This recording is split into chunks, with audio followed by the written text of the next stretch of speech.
The first colonial rule was established in Bengal. What is colonial rule? అసలు ఈ colonial rule అంటే ఏంటి? Colonial rule అంటే వేరే రాజ్యం వాళ్ళు ఒక కంట్రీకి వచ్చి అక్కడ వాళ్ళ రూల్స్ని ఇంప్లిమెంట్ చేయడం. ఫర్ ఎగ్జాంపుల్ బ్రిటిషర్స్ మన ఇండియాకి వచ్చి పరిపాలించారు కదా, సో దాన్నే కొలోనియల్ రూల్ అంటాం.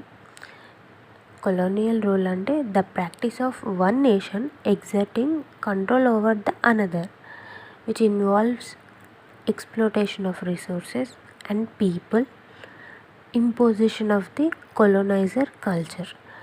ఇక్కడ ఈ కొలోనియల్ రూల్లో కంట్రోల్, డామినేషన్స్ మొత్తం ఆ అదర్ కంట్రీదే ఉంటుంది అండ్ వాళ్ళు చెప్పినట్టే మనం నడుచుకోవాలి. లైక్ బ్రిటిషర్స్ ఉన్నన్ని రోజులు ఎలా అయితే మనల్ని వాళ్ళు చెప్పిన విధంగా వాళ్ళ రూల్స్ని మన మీద రుద్దారో అది. అండ్ ఇంకొక కంట్రీ మీద వాళ్ళు ఓవర్ కంట్రోల్ మొత్తం తెచ్చుకోవడం, ఆ కంట్రీలో ఉండే పీపుల్స్ మీద కంట్రోల్ తీసుకోవడంని కొలోనియల్ రూల్ అంటారు. అండ్ ఎగ్జాంపుల్ వచ్చేసి ఇదే మన British Raj in India. Okay.